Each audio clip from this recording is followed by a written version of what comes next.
Shalom. Hari ini kita sekarang akan gereja ini sekarang akan mengajarkan tentang perumpamaan-perumpamaan. Setelah kita menyelesaikan tentang akhir zaman sudah selesai, Wahyu juga sudah selesai.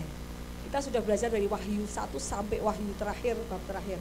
Dan sekarang kita belajar mengenai ajaran Yesus. Bagaimana, kenapa Tuhan datang ke dunia itu untuk mengajarkan murid-murid Tuhan, mengajarkan domba-domba Tuhan. Jadi kita mau belajar kembali kepada ajaran Yesus. Nah, ajaran Yesus itu banyak dikemukakan dalam bentuk perumpamaan. Dan setiap perumpamaan itu mengandung makna, mengandung maksud yang tersembunyi. Dan sekarang kita akan belajar, kemarin kita sudah belajar mengenai kambing dan domba.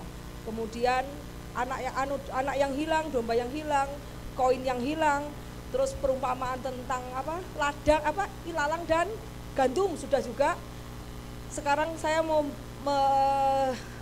kita akan belajar mengenai perumpamaan tentang dua hamba yang berhutang. Mari kita lanjut, kita buka ayatnya di Matius 18 ayat 21 sampai 35. Tentang perumpamaan tentang dua hamba yang berhutang. Itu menceritakan perumpamaan tentang pengampunan. Kita susah ya kalau mengampuni orang yang sudah menyakiti hati kita, yang ternyata yang suka menjelek-jelekan kita, di belakang menjelekkan atau menyakiti hati kita, itu sangat sulit.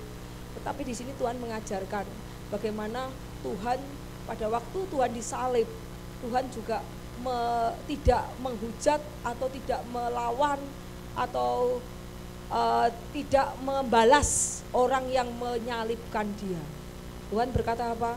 Tuhan kasihanilah dia karena dia tidak tahu apa yang dia perbuat. Jadi pengampunan Tuhan itu adalah unconditional love, pengampunan yang tanpa batas, pengampunan yang tidak melihat situasi dan kondisi.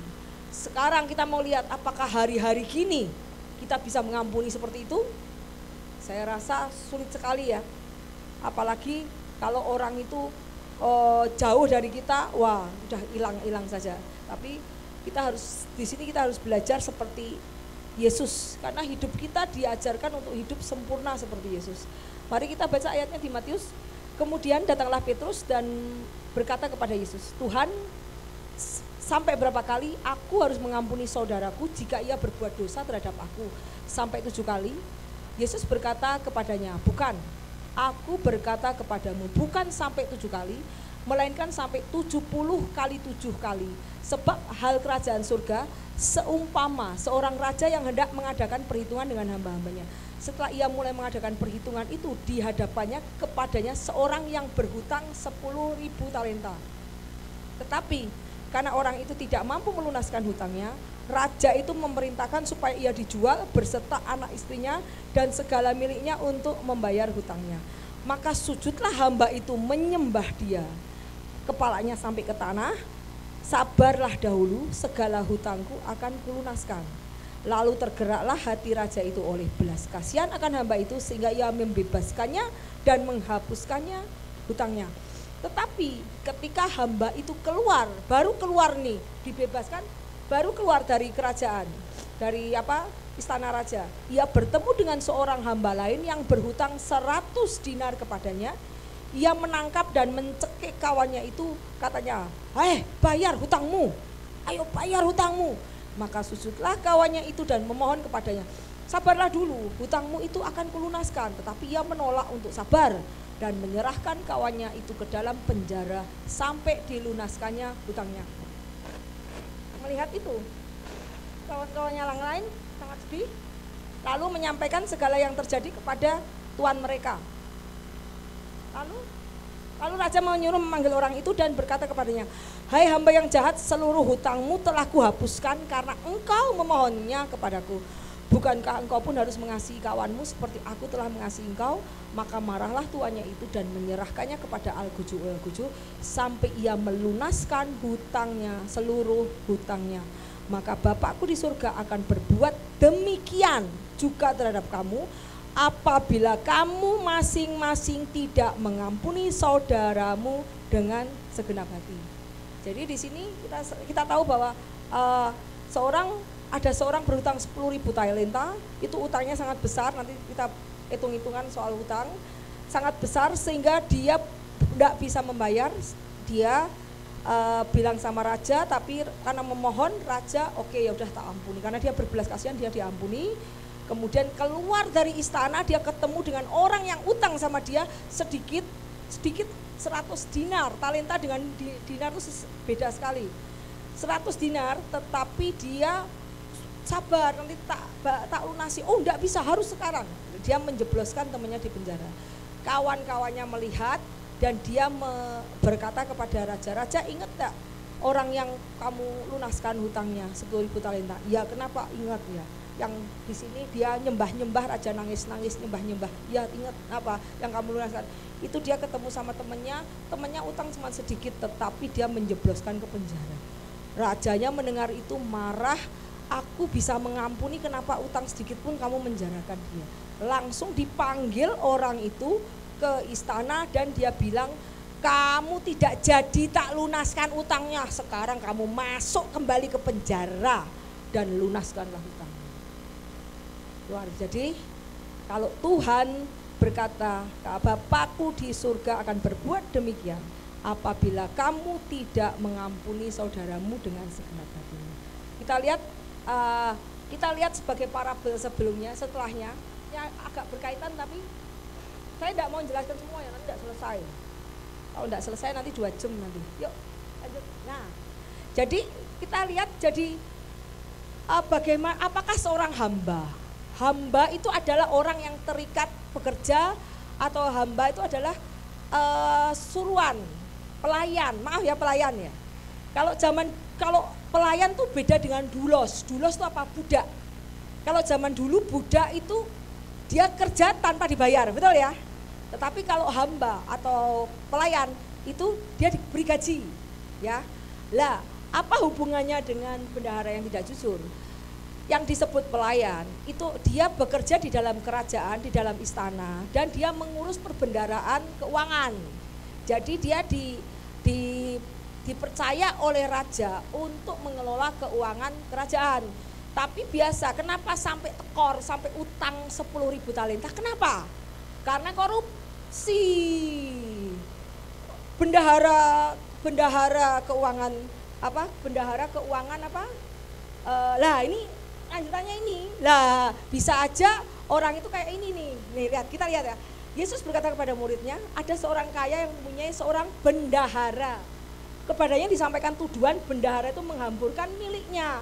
Miliknya itu bukan miliknya dia sendiri, miliknya orang lain. Lalu ia memanggil bendahara dan berkata, "Apakah yang kudengar tentang engkau? Berilah pertanggungjawaban tentang orang." Raja itu memanggil, "Itu pertanggung jawab sini." Nah, kok kamu hitung-hitungan soal pembukuan kamu defisit 10.000 talenta. Ayo gimana bayarnya? Oh, enggak bisa hamba lain. Jadi diceritakan bahwa hamba itu adalah seorang bendahara dari istana. Seperti ini. Mendengar apa tidak? Dia lihat ayat kedua. Ia memanggil bendahara itu dan berkata kepadanya, "Apakah yang kudengar tentang kau? Berilah pertanggungan jawab atas urusanmu, sebab engkau tidak boleh lagi bekerja sebagai bendahara." Kenapa? Nah, korupsi, dia bekerja sebagai pelayan, digaji, tetapi sampai utang 10 gitu karena hitung-hitungannya defisit, ya. Kata bendahara aja, "Tahu tuanku akan memecat aku." Nah, ini ceritanya seperti bendahara yang tidak jujur. Pada saat dia diketahui dia korupsi, dia dipanggil menghadap raja. Dia datang sendiri apa dipanggil? Dipanggil apa menghadap sendiri apa dipanggil? Dipanggil. Kamu lihat nih ayatnya yang lihat nih. Setelah ia dihadapkannya itu apa? Nih, bener gak? Apakah ia menghadap atau dihadapkannya? Dihadapkannya. Berarti raja memanggil dia, betul? Nah, raja memanggil dia. Lah, ya jelas ya. Jadi ini di perumpamaan seperti bendahara yang tidak jujur. Pada saat dia jadi bendahara di istana, sudah kedengaran ini. Kawannya dengar enggak kalau korupsi? pasti tahu, menghambur-hamburkan segala miliknya. Wah, dia gaji segini, ya kayak yang di luar saya kita dengar gaji segini cuma 30 juta, tapi kok bisa beli mobil Bentley, bisa beli mobil Lamborghini, uang dari mana itu, ya nggak? Pasti orang dengar. Nah, itu yang terjadi. Jadi ini seperti ini ya. Kita lanjut, kita lanjut yang balik tadi, yang mengenai yang pengampunan lah. Kita lihat bahwa pada saat dia dihadapkan, dia oke. Setelah itu raja bilang apa? Kamu harus membayar hutang. Kamu sudah korupsi 10.000 talenta, kamu harus bayar. Kalau tidak, istri anakmu aku jual. Zaman dulu kan perdagangan budak ada. Kalau zaman sekarang ya nggak ada ya. Zaman dulu kan budak-budak diperdagangkan, dapat duit untuk membayar. Tetapi saat dia berkata kepada raja, Tuanku raja, jangan aku dimasukkan ke penjara, aku akan coba untuk melunasi hutangku. Dia masih, sebetulnya dia mau melunasi hutangnya enggak? Kalau nanti kita jelaskan. Dia mau melunasi hutangnya apa enggak? Kita akan lihat nanti. Tetapi kenapa dia bilang gitu? Karena apa? Supaya dia takut tidak mau di penjara. Karena dia bilang bahwa penjarakan anak dia dan jual anak istrinya supaya untuk membayar utangnya. Tapi karena dia memohon kepada raja itu, memohon sampai kepalanya ke bawah. Kenapa saya bilang supaya di dalam bahasa Inggris ada sampai kepalanya ke bawah, menyembah dia. Oh raja, tolonglah, dengan air mata berlinang-linang. Akhirnya raja timbul compassion, yaitu belas kasihan, dan dia akhirnya ya sudahlah, ya udahlah. Ya udah nanti uangnya nanti yang ganti uangnya nanti dari kantong yang lain aja untuk nutupin ini, tahu nggak? Istilahnya ini kantong ini dari kantong yang lain untuk nutupi, dari perbendaharaan yang lain untuk nutupi. Oke, sudah kamu bebas. Ingat, setelah dia keluar dari istana raja, di hadapannya dengan orang yang berhutang sedikit kepada dia, tapi dia juga tidak mau mengampuni. Akhirnya semua dengar, dan kawanan itu bilang kepada rajanya, raja itu kemarin kamu bebaskan, sekarang dia tidak, sekarang ada orangnya dicekik di penjara ini, padahal utangnya sedikit. Paham? Raja itu marah, gila kamu utang segitu ya, kamu utang miliaran aku bebaskan, triliun kalau nggak salah triliun, sudah saya hitung nanti triliun, kamu utang 9 triliun aku bebaskan. Orang utang 15 juta kamu tidak bebaskan. Kamu kebangetan deh, kamu kebangetan. Dari situ raja marah dan dia mengcancel, bisa cancel hutangnya, bisa di-cancel. Nah, kita akan belajar, ini adalah perumpamaan bagaimana keselamatan bisa di-cancel enggak? Bisa. Jadi kalau ada gereja lain bilang sekali selamat tetap selamat, itu tidak benar. Karena ada di dalam Alkitab bahwa aku akan menghapus namamu dalam kitab kehidupan. Ya, jadi keselamatan bisa di-cancel? Bisa. Pada saat Tuhan sudah menulis namamu di kitab kehidupan, pada hari penghakiman nanti, kalau dilihat pekerjaanmu tidak sesuai dengan pertobatanmu, dicoret namamu dan kau bukan hamba yang setia. Ya, jadi keselamatan tuh bisa di-cancel. Ya, kita belajar, kemudian kita belajar nanti untuk yang vineyard nanti. Terus kemudian kita yang tolong yang vineyard itu, nah ini, oke, yang apa? Terus opahan. Ini perumpamaan satu lagi, saya tidak jelaskan semua, kalau semua nggak mungkin. Ini perumpamaan tentang beberapa orang yang bekerja di kebun anggur. Bosnya bilang gini, aku punya kebun anggur, tolong kamu di kebun anggurku butuh pekerja, tolong pagi-pagi kamu pergi ke kebun anggurku, jam 9 pagi kamu pergi ke kebun anggur. Oh ya, pekerja ya, kamu tak kasih 1 dinar. Lihat ya, oke, kita lihat di sini, kita mau ngomong kerajaan surga sama seperti seorang tuan rumah yang pagi benar keluar mencari pekerja untuk kebun anggur. Setelah ia sepakat dengan pekerja mengenai upah sedinar, berapa? Sehari berapa? 1 dinar. Berarti upah rata-rata zaman itu berapa? 1 dinar sehari. Ngerti gak? Jadi zaman itu upah pekerja harian itu 1 dinar. Kemudian yang menyuruh mereka ke kebun anggurnya. 9 pagi ya keluar dan dilihatnya ada orang lagi nganggur. Lu ngapain nganggur? Mendingan lu kerja sama aku. Kerja apa bos? Itu aku ada kebun anggur siap dipetik. Ayo kerja di.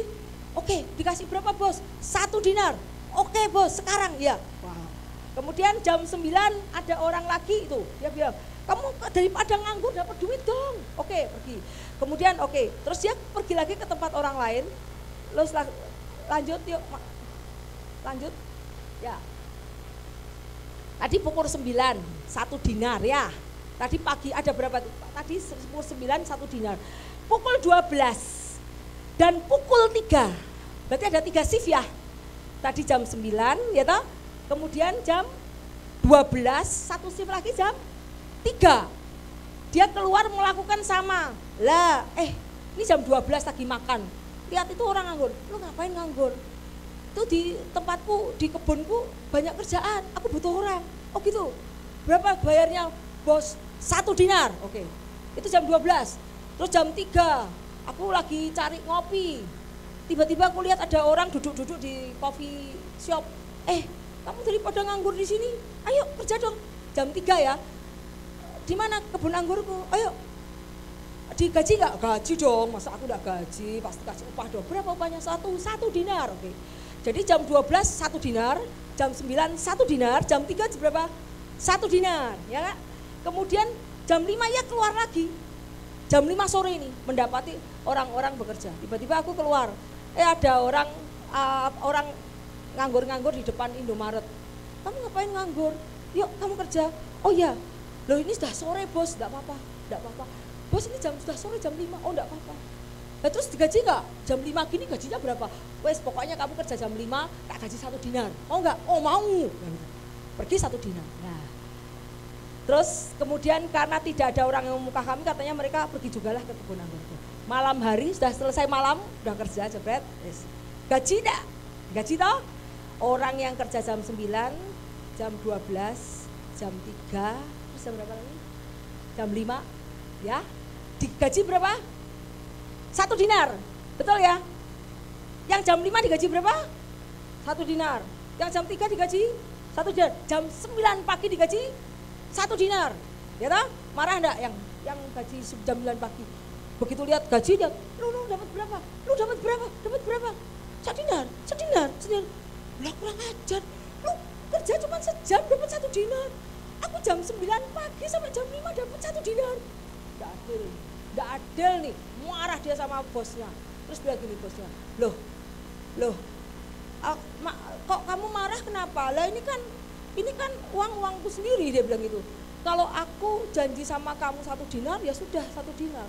Aku sudah juga janji sama orang yang jam 5 1 dinar. Aku janji sama orang yang jam 3 juga 1 dinar. Jadi aku bisa menggunakan my grace, anugerahku, kasihku, terserah apa yang aku mau. Ngerti ya? Jadi orang bos itu bilang bahwa kasihku terserah, kalau aku memberikan kasih sama yang kecil, yang mulai kerja, yang lama kerja, yang barusan sedikit kerja, itu adalah anugerah. Tahu anugerah tahu? Anugerah.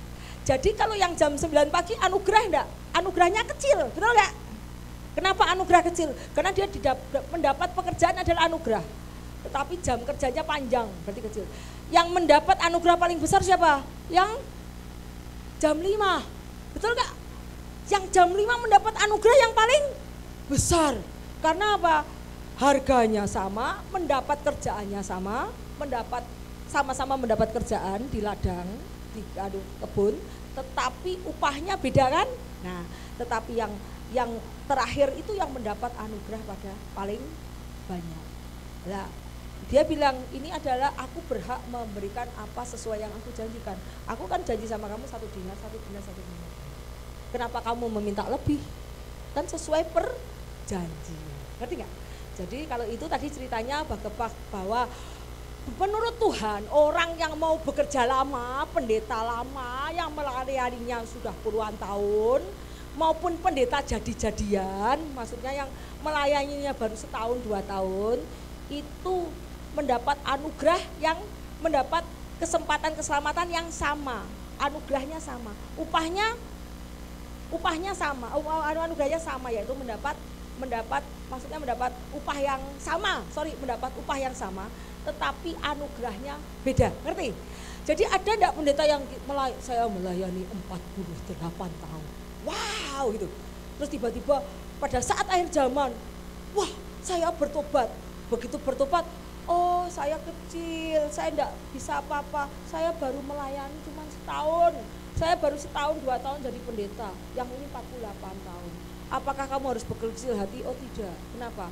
Karena upahnya sama, upahnya adalah kerajaan surga, betul. Ladang adalah kerajaan surga. Tetapi, ngerti gak? The grace, kasih karunia Tuhan bisa beda-beda. Yang dulu dipanggil, yang sekarang, yang terakhir masuk bisa dipanggil juga. Jadi pada saat pertobatan terakhir kan banyak orang-orang bertobat. Bisa jadi yang pertama bisa menjadi ke belakang, yang belakang bisa jadi pertama. Jelas? Itu adalah cerita perumpamaan ini. Nah, kenapa saya bilang di sini? Saya mau mengatakan bahwa zaman dulu upah adalah 1 dinar. Yuk kita balik lagi ke pertama yuk. Ke yang tadi. Udah itu selesai. Kita balik lagi ke ini. Arti perumpamaan. Dah. Sekarang kita lihat dari tema perumpamaan tadi. Tema perumpamaan itu adalah pengampunan Allah yang tidak terbatas dan roh manusia yang tidak mau mengampuni. Raja, ya terus bagaimana Petrus ngomong 70 kali 7. Petrus berkata, apakah berapa kali Tuhan aku harus mengampuni? Pada zaman dulu, ahli-ahli Taurat kalau ngampuni kesalahan yang sama itu hanya 3 kali. Kesalahan yang sama ya, 3 kali. Tetapi saat itu Petrus bilang, Tuhan, apakah aku harus mengampuni 7 kali? Oh tidak Petrus, 70 kali 7 kali 70 kali. Oh itu artinya pengampunan yang tidak terbatas. Dan 70 kali 7 itu melambangkan apa? Masa anugerah Tuhan terhadap bangsa Israel. Masa anugerah Tuhan terhadap bangsa Israel itu adalah 70 minggu kali 7. Jadi Israel kan berdosa, melawan Tuhan, diampuni. Melawan Tuhan lagi diampuni. Dikasih mujizat tetap melawan Tuhan diampuni. Melawan Tuhan diampuni.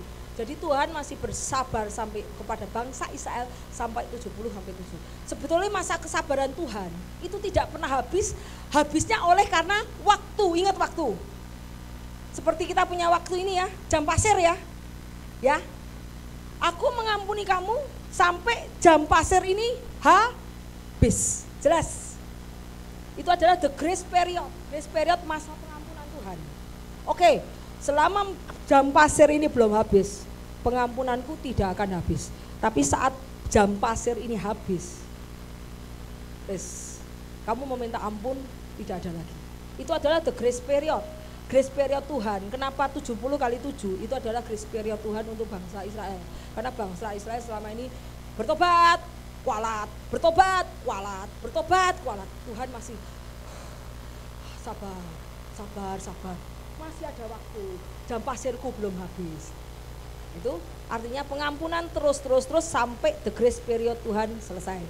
Kemudian raja melambangkan Yesus Kristus. Hamba yang dibawa ke hadapan raja adalah orang yang mengaku sebagai pengikut Yesus atau orang berdosa. Hutang melambangkan dosa. Penjara dan hukuman mati adalah konsekuensi kutukan hukum atau dosa yang dilanggar. Ingat, upah dosa adalah maut. Maut adalah kematian forever.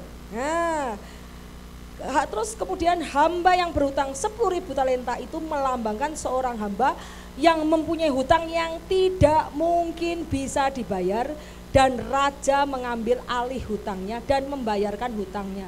Ini melambangkan manusia yang harusnya dihukum karena pelanggarannya terhadap hukum Tuhan, dan harusnya konsekuensinya adalah death penalty, tapi karena Tuhan yang menanggungnya untuk kita dengan menyerahkan nyawanya supaya kita dibebaskan sebagai ganti nyawa kita.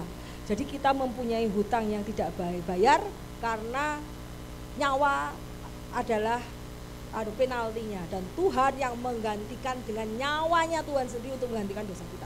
Terus kemudian lanjut kita lihat 1 talenta 6.000 dinar. Tadi orang yang pertama berutang 10.000 talenta, betul ya?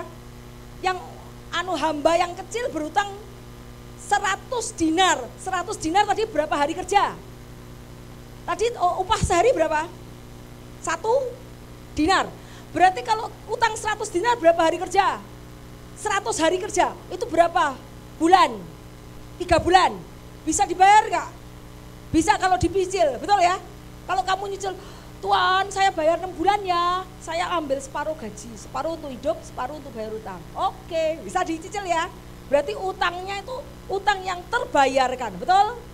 Karena 1 dinar upah sehari, 100 hari kerja adalah 100 dinar, ya kan? Berarti 3 bulan setengah lunas. Tidak mungkin kalau kamu utang upahmu sedinar, kamu kasihin semua, kamu tidak makan, tidak mungkin. Pasti kamu kasih separuh dinar ya. Nah kemudian kita lihat, 1 talenta itu 6.000 dinar. 1 dinar upah tadi 1 hari kerja. UMR Indonesia 150.000 per hari ya, itu anggapnya. Kemudian 10.000 talenta itu anggapnya 60 juta dinar. 60 juta hari kerja. 60 juta hari kerja kali 150.000 jadi 9 triliun. Jadi kalau dihitung ke rupiah, utang 10.000 talenta itu berapa triliun? Kamu mau kerja sampai berapa lama untuk membayar 9 triliun? Hah? Ada yang bisa membayar? Angkat tangan yang bisa bayar. 9 triliun ada yang bisa bayar? Tidak bisa toh? Ini aku bilang ya, hamba itu bohong deh. Dia bilang katanya, Tuhan aku akan membayarnya. Sabarlah sedikit. Karena dia apa? Tidak mau kehilangan, tidak mau dijual anak istrinya, tidak mau melepaskan segala miliknya. Dan dia tidak mau dipenjara. Jadi hamba itu takut dengan konsekuensinya, dengan hukuman, betul enggak? Sekarang aku mau tanya, apakah hamba itu sadar? Belum tentu, karena dia takut dihukum. Dia tidak mau kehilangan apa yang dia miliki. Misalnya menggadaikan seluruh rumahnya, menggadaikan seluruh harta miliknya untuk bayar 9 triliun. Untuk menjual anak istrinya, dia tidak mau toh jual anak istrinya untuk membayar 9 triliun. Jadi dia berusaha mencari wajah raja, memelas-melas belas kasihan raja supaya dilonggarkannya hutangnya. Dan benar raja itu berbelas kasih, bahkan dihapuskannya 9 triliun. Tetapi ingat, kemudian setelah dia keluar dari kerajaan, waduh, gila aku dihapuskan 9 triliun, gak jadi bayar biasa. Padahal uangnya juga udah habis, kan namanya korupsi. Uang korupsi mana jadi daging, gak ada. Ya kan? Kemudian dia keluar, didapatkannya hambanya yang berhutang berapa? 15 juta. Begitu hutang 15 juta dicekik-cekik, ayo, terus kemudian dipenjarakan. Kemudian setelah dipenjarakan dia pergi, kemudian orangnya melihat bahwa dia dipenjarakan, dia ngomong sama rajanya, Raja itu ada orang yang kamu bebaskan 9 triliun. Sekarang dia ketemu sama orang, 15 juta dimasukkan penjara. Masa sih iya? Cuma 15 juta, iya. Buat raja 15 juta itu kan enteng, 9 triliun dibebaskan padahal 15 juta. 15 juta udah kayak debu, kayak pasir ya. Oh 9 triliun yang 15 juta mungkin dia untuk makan sehari 15 juta aja kurang. Hah segitu lah. Terus kemudian karena itu dia dipanggil kembali menghadap dan akhirnya dia dimasukkan kembali sampai dilunaskan. Berarti istilahnya raja mengcancel dan kemudian memasukkan sampai dia bisa membayarkan hutangnya. Yuk kita lanjut. Ya. Ya. Kita lihat bahwa ini artinya kita lihat ya.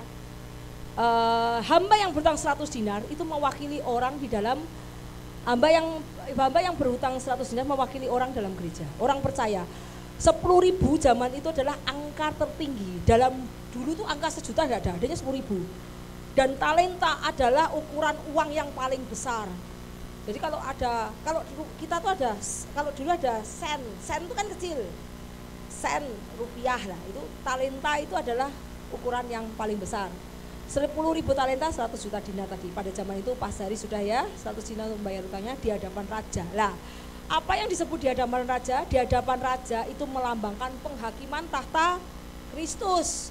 The judgment seat of Christ pada saat nanti semua dihakimi. Orang-orang kan dihakimi menurut iman atau perbuatan. Maaf, ayo. Apa ayo, iman atau perbuatan? Perbuatan. Tidak ada orang dihakimi menurut iman, tidak ada. Tetapi orang dihakimi menurut perbuatannya. Jadi jangan bilang, aku percaya Yesus. Nanti pokoknya aku percaya Yesus. Tapi perbuatanmu sehari-hari di dalam hidupmu tidak menunjukkan kamu orang percaya Yesus. Itu kamu, keselamatanmu bisa di-cancel sama Tuhan. Karena perbuatanmu tidak menunjukkan kamu orang-orang yang bertobat. Ya. Kemudian kita lihat di hadapan raja melambangkan penghakiman tahta Kristus. Kawan-kawannya melambangkan malaikat Tuhan. Jadi kenapa malaikat Tuhan? Hamba yang lain tuh hambanya Tuhan kan banyak. Ada manusia yang belum masih dalam dosa, ada yang manusia yang hidup dalam dosa masih dianggap hamba. Tetapi manusia yang sudah serupa dianggap apa? Anak. Ayo, ada beda? Ada perbedaan antara hamba dan anak. Hamba itu adalah orang yang masih berhutang, yang masuk belum diselamatkan. Tetapi anak nanti kalau dia sudah menjadi serupa dengan Kristus, dia akan lama-lama dari kita semua dari hamba dulu, baru dari hamba kemudian dilepaskan utangannya, dilepaskan dosanya, dilepaskan utangnya, kemudian kita diangkat menjadi anak, ya. Jadi the other hamba, servan yang lain itu adalah bisa juga malaikat-malaikat yang lain. Kenapa? Pada saat setiap orang manusia selalu dikasih malaikat. Kamu lagi ngapain? Ini Richard lagi gosip. Oh ini Richard lagi ngasih orang miskin. Oh lagi ngasih nasi bungkus sama karyawannya. Oke baik. Oh Richard lagi gosip ngomongin orang. Oh coret. Oh ini Richard lagi berbuat kebaikan. Nah jadi setiap pekerjaan dia ada di sampingnya, lihat hari ini oh ini lagi berbuat baik, oh ini hari lagi apa, oh ini lagi ngundang-ngundangi orang untuk datang beribadah, oh lagi doain orang. Nah, jadi malaikat akan mencatat perbuatanmu yang baik dan jahat. Nah pada hari penghakiman nanti akan diberitahukan kepada raja, ini loh hasil catatanku ini loh. Nah jadi malaikat-malaikat mengatakan bahwa ini adalah mereka begini-gini. Kemudian audien adalah murid-murid Yesus dan orang percaya. Kita harus tahu semua perumpamaan Yesus itu untuk orang-orang percaya ya, bukan untuk orang yang tidak mengenal Yesus. Jadi 70 kali 7 adalah pengampunan yang tidak terbatas. Jadi pengampunan Tuhan yang tidak ada batasnya. Jadi istilahnya selama kamu masih hidup dianjurkan untuk selalu mengampuni. Apakah karena 70 kali 7 kamu terus punya catatan kayak Sambo itu catatan kecil punya buku hitam ya katanya aku lihat ya. Setiap kali di court ya katanya megang buku hitam terus. Oh hari ini si ini salah sama saya ampuni 1. Oh besok saya ngampuni ini 2. Kamu ngitungin satu-satu, enggak mungkin toh. Nah itu adalah namanya pengampunan yang tidak usah dihitung. Itu adalah pengampunan yang tidak batas. Nah kita lihat bahwa di sini adalah perbandingan antara belas kasihan Tuhan dan hati manusia yang keras. Kita lihat ayatnya Kejadian. Tuhan itu selalu mau mengampuni orang 70 kali 7. Tetapi di sini kita belajar daripada Lamek. Lamek adalah keturunan Kain. Ingat enggak kemarin kita main film Adam dan Hawa. Di saat Kain membunuh Habil, engkau akan kuusir, ya toh? Engkau pergi mengembara dan engkau akan kuusir. Tuhan, hukumanku itu lebih berat daripada yang aku tanggung. Ya ingat ya, siapa yang ingat?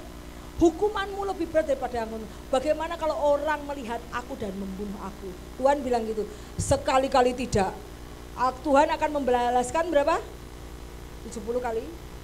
7 kali, maaf kita lihat ayatnya 7 kali. Tetapi belas kasihan Tuhan dengan hati manusia itu beda. Karena penghakiman itu harusnya di tangan Tuhan, bukan di tangan manusia. Manusia tidak boleh menghakimi, manusia tidak berhak menghakimi. Why? Kenapa? Karena manusia juga dalam dosa. Ingat ada pepatah, balok di matamu apakah lebih besar dari selumbar? Ingat ada pepatah yang Kenapa engkau rewel? Kamu tidak keluarkan dulu balok di matamu. Kamu melihat selumbar benang di mata saudaramu, tetapi balok di dalam matamu tidak kamu keluarkan. Itu istilahnya orang berdosa tidak boleh menghakimi sesama. Bagaimana kamu bilang, hei kamu korupsi, halah kamu juga, betul gak? Hei kamu korupsi, oh iya kamu juga. Udahlah, sesama korupsi tidak boleh saling tegur-teguran, betul gak? Jadi kita tidak boleh menghakimi sesama kita, karena kita pun dihakimi. Tidak ada manusia yang sempurna kecuali Allah sendiri, betul? Ya, karena itu perbandingan antara belas kasihan Tuhan dengan hati manusia. Kita lihat ayatnya Kejadian. Lamek ini adalah anak keturunan dari Kain.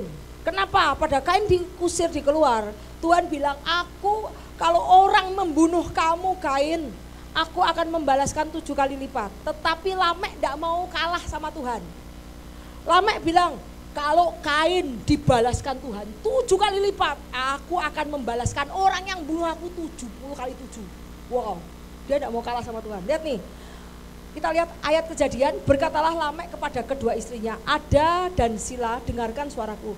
Hai istri-istri Lamek. Lamek itu anak keturunannya Kain. Kain punya istri, keturunannya jadi Lamek gitu. Makanya kalau dari atasnya tidak mau bertobat, tidak ada pengampunan, maaf ya, turunan ke bawahnya tuh biasanya jahat. Kita bisa lihat kalau orang-orang yang jahat-jahat, lihat masa lalunya.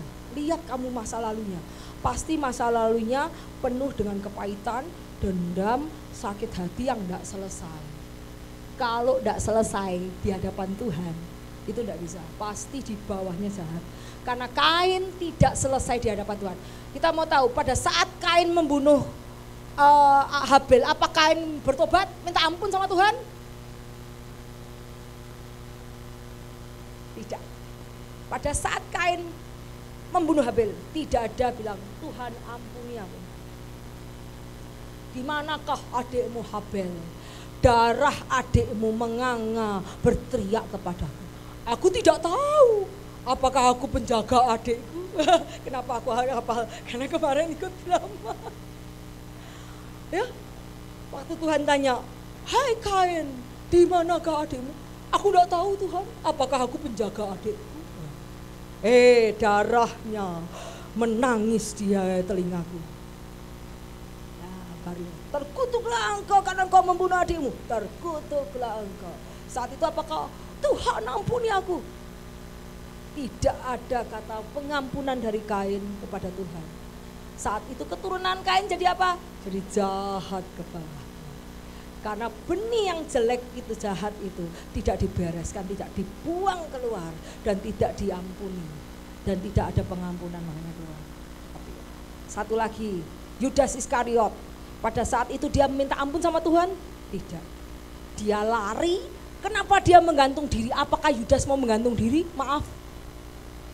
Tidak ada orang yang mau menggantung diri, tetapi iblis yang di dalam dia yang ngiming-ngimingi. Kamu sudah berdosa, kamu sudah membunuh juru selamat. Kurang ajar nih iblis. Memang iblis kurang ajar. Udah nyiasati, sudah nggoda orang, sudah berbuat jahat, habis itu ngompori lagi. Itu kamu dapat uang nih 30 talenta, lumayan 30 talenta, 30 keping ya. 30 keping perak, lumayan nih 30. Begitu diambil 30, beda lagi dah iblis ngomongnya, kamu sudah mengkhianati Yesus. Yesus tuh anak Allah, sudah kamu salibkan. Kamu berdosa, kamu terkutuk, kamu lebih baik mati saja. Kurang ajar toh? Sudah tadi nyuruh suruh jual Yesus. Sekarang begitu dijual, bilang kamu berdosa. Nuduh condemnation. Jadi menuduh Yudas. Kamu kira Yudas mau gantung diri? Oh, enggak ada orang yang pengen gantung diri. Kalau enggak, iblis yang berbicara. Kamu mendingan gantung diri aja, kamu mendingan bunuh diri aja. Kenapa? Karena kamu sudah menyalibkan Kristus. Karena putus asa, kalau saja dia mau duduk berdoa, hilang itu iblis. Tapi yang dilakukan adalah dia, karena iblisnya lebih besar daripada suara Tuhannya. Orang yang berbuat kejahatan terus, lama-lama suara Roh Kudusnya hilang. Lama-lama, jangan. Roh Kudus bilang gitu, jangan ya. Lama-lama Ngerti gak? Kenapa? Pada ngomong jangan. Nah, ya toh? Dilakukan lagi. Lama-lama jangan. Dilakukan lagi. Jangan, dilakukan lagi. Jangan dilakukan. Lama-lama Roh Kudusnya lemes. Jangan. Nah, wes gak dengar. Lama-lama suara Roh Kudusnya tidak dengar karena sering melakukan dosa. Ngerti ya? Itu yang terjadi pada orang yang pendosa, yang sudah berdosa, akhirnya dosa menjadi suatu habit, kebiasaan. Kalau sudah gitu, Roh Kudus tidak dengar karena sudah dalam. Nah, itulah yang terjadi, ya. Jadi kita lihat bagaimana ini Lamek, lihat nih. Jadi pasanglah telingamu kepada perkataanku, aku telah membunuh seorang laki-laki karena ia melukai aku. Tuh. Kain membunuh enggak? Membunuh Habel, anaknya membunuh enggak? Membunuh juga. Lihat nih, Lamek adalah keturunan Kain. Aku dengarlah, aku istri aku telah membunuh orang yang melukai aku, membunuh seorang muda karena ia memukul aku sampai bengkak. Ya ampun, memukul sampai bengkak aja dibunuh. Sebab jika Kain harus dibalaskan 7 kali lipat, tapi oleh Tuhan ya. Tetapi Lamek 77 kali lipat. Jadi Lamek mau membalaskan orang yang menjahati dia 70 kali. Jadi pembunuh melahirkan pembunuh. Wow, itu adalah suatu sakit hati, iri, dendam, tidak mengampuni, tidak memaafkan, yang tidak diselesaikan di hadapan Tuhan, itu keturunannya akan hancur. Yuk kemudian lanjut. Kita lihat bagaimana soal revenge. Kita lihat Roma, janganlah membalas kejahatan dengan kejahatan. Lakukan apa yang baik bagi semua orang. Sedapatnya kalau hal itu tergantung, hiduplah dalam perdamaian. Saudara kekasih, janganlah kamu sendiri menuntut pembalasan, tetapi berilah tempat kepada murka Allah. Yang bawah apa jelasan? Pembalasan itu adalah hakku. Akulah yang akan menuntut pembalasan, firman Tuhan. Saya kemarin lihat si Cynthia pernah ngomong, "Mah, aku bikin gameku dijahatin orang, Mah, gameku dikacaukan sama orang, gimana?" dia bilang. Terus kurang ajar, Mah, gameku dijahatin sama orang, digini-giniin, dijelek-jelekin, dimasukin ini. Aduh, Mah, sampai aku tuh punya game 2 hari tuh sampai nggak jalan karena di shutdown sama dia. Aduh, Mah, dia jahat banget. Kenapa? Karena aku lebih laris daripada dia. Orang-orang pada mau di game. Jin, itu temanku bilang, "Oh, Jin, tak kerjai balik ya?" Jin bilang, jangan dikerjai balik. Aku bilang, "Oh gitu ya, Mah, jangan kerjai balik. Wis, kamu doa sama Tuhan. Tuhan bilang apa? Pembalasan adalah hakku. Wis, kamu bilang ngadunya sama Tuhan, aku punya game, aku dijahatin orang sampai di shutdown gini. Kamu bilang sama Tuhan, berdoa aja. Ingat, pembalasan bukan hakku." Temennya dibilang, "Oke, nanti tak kerjai balik dia. Aku bisa." Gitu. No, bilang jangan, no. Biar Tuhan yang membalas. Bener. Aku dikasih tahu sih, "Mah, bener, Mah. Orang yang jahatin aku tutup sekarang gini." Loh. Ya tak? Bener ya? Jadi kalau kita lihat pembalasan adalah hak Tuhan. Tuhan kalau membalas lebih ngeri loh, maaf ya. Ngerti nggak? Tuhan ini balas lebih ngeri. Aku bilang sama dia, jangan balas. Aku jengkel, wah, wes doa aja. Bilang, tuh, kamu lapor sama Tuhan, aku gini dibalas. Itu ngobrol sama kayak kamu ngobrol sama mama. Oke. Tuh, dia bilang, "Oke Tuhan, aku gini. Terus, aku tahu pembalasan bukan hakku, pembalasan adalah hak Tuhan. Terus, tetap kamu biasa aja, tetap tidak boleh dendam, tidak boleh sakit hati. Rugi, sakit hati dan dendam itu kayak cancer di dalam hidup kita. Kita tidak mau kita cancer karena orang lain. Rugi kita goblok. Kita bayar mahal-mahal, udah harusnya makan enak, jadi nggak bisa makan enak. Harus di hospital bukannya enak-enak, di kemo, rambutnya gundul ini gara-gara kita sakit hati sama orang. Kita yang rugi. Ngapain kita rugi untuk orang lain? Oke, habis itu dia cerita sama aku, "Ya, Mah, sekarang bener, Mah. Oh, kacau sekarang, Mah." Nah, itu karena Tuhan yang membalas. Kita berdiam diri karena pembalasan di tangan Tuhan. Yuk lanjut. Tuh, sebagaimana nih kita lihat Amsal, sebagaimana yang memperlakukan aku, demikian ku perlakukan dia. Aku membalas, ini akunya bukan kita ya, Tuhan ya. Terus sabarlah kamu terhadap seorang yang lain. Ampunilah orang yang lain apabila seorang menaruh dendam terhadap yang lain, sama seperti Tuhan telah mengampuni kamu, perbuatlah demikian. Jangan sampai kita menaruh dendam. Terus kita sekali nih, kepahitan, kegeraman, kemarahan, pertikaian, fitnah hendaknya dibuang dari kamu. demikian pula segala kejahatan. Tapi hendaknya kamu ramah, penuh kasih mesra, saling mengampuni sebagaimana Allah di dalam Kristus telah mengampuni kamu. Yuk lanjut. Kita lihat di Lukas 6 ayat 27 kita lihat bahwa Tuhan berkata, aku berkata kasihilah musuhmu, berbaik-baik kepada orang yang membenci kamu. Mintalah berkat kepada orang yang mengutuk kamu, berdoalah bagi orang yang mencaci kamu. Udah mencaci suruh berdoa, bukannya dicaci balik loh. Ya, biasanya kalau kita ngomong 5 oktav, kita 10 oktav ya. Bener gak? Tapi ini aneh nih. Jadi kadang-kadang kita lihat ya, prinsip kerajaan surga berbeda banget dengan dunia. Jadi tidak bisa nyambung, ngerti gak? Kalau kamu ngomong dunia, wah berbeda. Jadi kalau kamu di deket-deket disambung-sambungin nggak bisa. Prinsip dunia sama kerajaan surga beda. Barang siapa menampar pipimu satu, berikan kepada pipi yang lain loh. Barang siapa mengambil jubahmu, nyoh tak kasih. Makanya kadang-kadang kalau orang itu bagus ya jubahnya, nyoh PN. Aku bilang gitu. Kalau nggak percaya tanya Rizat ya. Ini sepatunya Bu Ida, cukup nyoh PN. Loh bener kalau nggak percaya itu ada buktinya. Saya kalau ngomong saya lakukan, bukan cuma omdo. Kemudian berilah kepada orang yang meminta kepadamu, jangan meminta kembali orang yang mengambil. Loh, ayo tidak meminta kembali. Wow, ini dan sebagaimana kamu kehendaki semua orang-orang berbuat. Jikalau kamu mengasihi orang, ini yang 32, mengasihi kamu, apakah jasamu? Orang dunia pun juga melakukan. Makanya kadang-kadang kita ngomong, kemarin kita ngomong, anak-anak ngomong aku tuh ya mah kalau ulang tahun dikasihnya gini-gini, padahal kalau aku ngasih baik, aku ngasih selalu mahal-mahal.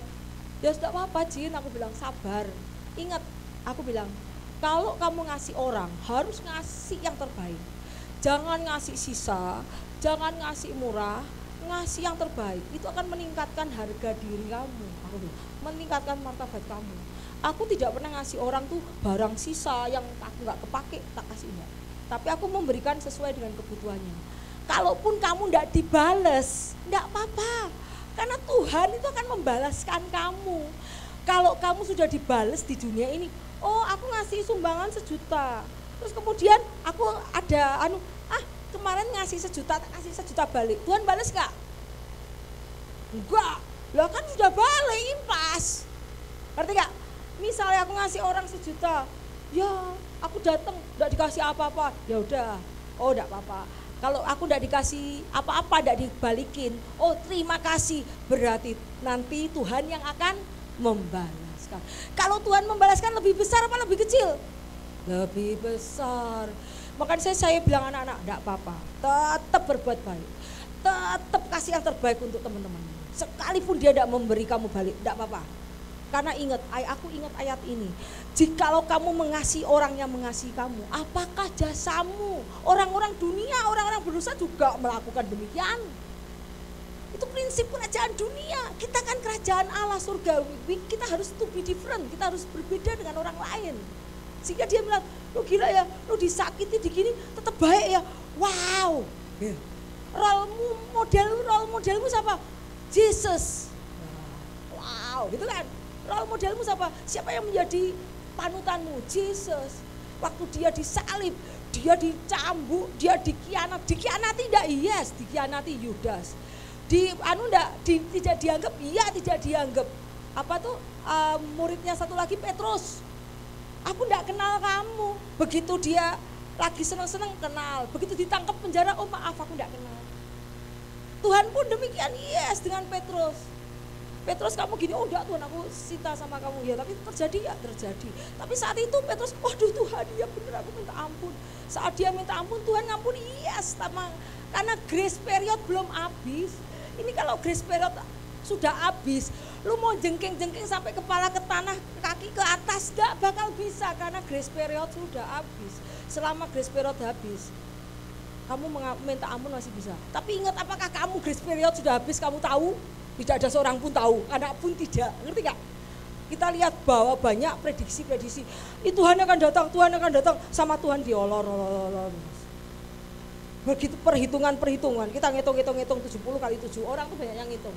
70 kali 7 kali 7, selalu ada hitungannya. Dari Adam dan Hawa, Alfa dan Omega, Tuhan datang kedua kali, itu selalu ada hitungannya. Tuhan itu semua ngitung, Menurut Nuh ini masuk 7 hari dalam perahu tetap semua itu.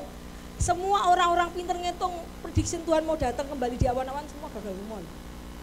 Kenapa? Karena Tuhan tidak mau prediksinya tepat. Pasti digagalin. Aku bilang kalau ada orang itu pasti digagalin. Kenapa? Tuhan tidak mau ada orang yang bisa menghitung kehadirannya. Ya, tapi kita malah tambah deg-degan. Kenapa? Harus siapnya tiap hari. Kita harus rasanya Tuhan hari ini aku mau minta ampun kalau ada dosa. Hari ini setiap hari kita harus minta ampun kalau ada salah. Yuk terus lanjut. Sebab jikalau kamu berbuat baik kepada orang yang berbuat apakah jasamu? Orang berdosa pun demikian. Tapi kamu yang mendengarkan aku berkasihlah musuhmu. Kalau engkau meminjamkan sesuatu, kamu berharap menerima sesuatu. Enggak bisa. Itu loh. Kemarin kan Cynthia ngomong, mama itu selalu dijahatin orang, disakiti orang, selalu dipakai orang, selalu dimanfaatin orang. Enggak apa-apa. Selama itu tidak menyakiti hatiku, tidak parah, it's okay. Karena aku tahu ayat ini, lihat nih. Apakah kamu berbuat baik kepada orang yang berbuat baik kepadamu? Apakah jasamu? Orang berdosa pun iya, orang dunia iya.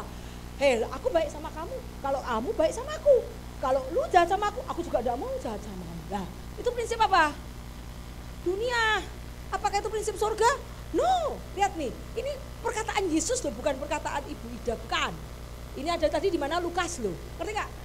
Orang-orang berdosa demikian, tetapi kamu yang mendengar aku berkata, kasihilah musuhmu. Dan jikalau kamu meminjamkan sesuatu pada orang, karena kamu berharap akan menerima sesuatu, apakah itu jasamu? Makanya kemarin dibilangin, jangan kecewa ya Pak Budi ya. Kalau orang yang kamu itu bayar, kamu kasih anugerah ya Pak ya kemarin ya, mengecewakan kamu, aku sudah siap. Aku sudah belajar dari pengalaman-pengalaman sebelumnya, ya saya sudah siap. Tapi kita sepakat mau tetap melakukan perbuatan baik. Gitu ya Pak ya. Karena kita lihat firman ini mengandung kuasa. Lihat nih. Kalau berdosa meminjamkan supaya mereka menerima kembali sama banyak. Aku nyumbang kamu 3 juta. Ingat ya, aku ulang tahun 3 juta. Jadi podowe wis usah nyumbang balik-balikan, kembali-kembalian ya Kak. Ya, sekalipun aku nyumbang 3 juta, kamu enggak nyumbang, enggak masalah gitu loh. Tetap kalau kamu datang ulang tahun, aku datang gitu loh, ngerti ya? Tetap nyumbang, yes tetap nyumbang. Jadi jangan karena dia enggak nyumbang, jadi aku kalau datang kalau dipanggil dia aku juga enggak mau datang. Dia enggak nyumbang aku enggak mau nyumbang. Itu bukan prinsip kerajaan surga, tahu enggak? Jikalau kamu minjamkan sesuatu, tetapi kamu kasihlah musuhmu, berbuatlah baik kepada mereka dan pinjamkan dengan tidak mengharapkan balasan. Makanya prinsip saya kalau meminjamkan orang itu serelanya kita melepaskan. Kalau kita tidak rela melepaskan, tidak usah. Karena Tuhan bilang kalau meminjamkan jangan mengharapkan balik. Padahal kalau orang namanya utang susah kalau nggak ditagih. Maaf ya. Kalau utang, halo kamu utang aku bayar dong. Halo kamu utang sama aku bayar dong. Aduh, jadi kita jadi debt collector. Uang kita ya, uang kita jadi kolektor. No. Jadi kalau aku meminjamkan sesuai dengan aku lepasnya berapa. Dia mau bayar terserah, tidak mau bayar aku memberkati dia. Kenapa? Upahku ya. Kasihlah musuhmu berbuatlah baik lah. Dengan tidak mengharapkan balasan, maka upahmu akan besar. Ini kata siapa itu? Kata Tuhan. Lihat nih, kalau kamu pinjamkan tidak mengharapkan balasan, yang ngupain siapa? Tuhan. Kapan? The judgment seat of Christ, the penghakiman tahta putih. Sebab ia baik terhadap orang-orang yang tidak tahu apa itu berterima kasih. Banyak nggak sekarang orang yang tidak tahu berterima kasih? Wow, banyak sekali. Kita kadang cuma gini-gini, sabar. Tapi Tuhan bilang, tetaplah berbuat baik. Kalau engkau tidak menjadi lelah, engkau akan menuai. Tetaplah berbuat baik. Tetap lakukan berbuat. Kalau engkau tidak menjadi jemu, kamu tidak menjadi lelah, engkau tidak menjadi jemu, engkau akan menuai. Wow, itu Tuhan bilang. Yang kita akan menuai, siapa yang memberi tuaian? Tapi ya tidak berterima kasih banyak dan terhadap orang jahat. Hendaklah kamu murah hati sama seperti Bapamu murah hati. Yuk lanjut. Wow, ini prinsip ya. Harusnya tadi di potret. Dipotret dulu, balik, dicatat, ayo dipotret, ayo. Supaya orang-orang yang mengharapkan balasan tadi, ulangi Lukas 6 ayat 27 sampai 36 tadi. Nah, dipotret. Nah, ini adalah prinsip kerajaan surga. Dan kata Yesus mengandung kuasa. Apa yang dijanjikan pasti dilakukan, dikerjakan, tidak kayak omongan manusia. Omongan manusia itu janjimu semanis madu, tapi madunya sudah habis, tinggal pahitnya. Tapi janji Tuhan pasti digenapi ya. Yuk kita lanjut tadi. Ayat 33 tadi. 33. Sebab jika kamu berbuat baik kepada orang berbuat baik, apakah jasamu? Tetapi kamu mendengarkan aku, kasihlah musuhmu, meminjamkan sudah, kasihmu berbuatlah baik, maka upahmu akan besar. Kamu menjadi anak-anak Allah. Sebab ia baik terhadap orang-orang. Oh, Tuhan baik terhadap orang-orang yang tidak tahu berterima kasih. Aku lihat ini, aku nangis juga. Wah, iya Tuhan. Wah, susah loh. Hendaklah kamu murah hati. Oh, yuk, lanjut.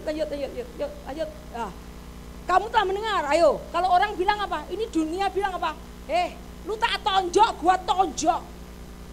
Aku nonjok lu, awas lu, gua tak tonjok lu, tak tendang, gua tak tendang. Nah. Kamu telah mata ganti mata, gigi ganti gigi. Bener gak? Lu tak sompelin gigimu, gua tak balas, tak sompelin gigi.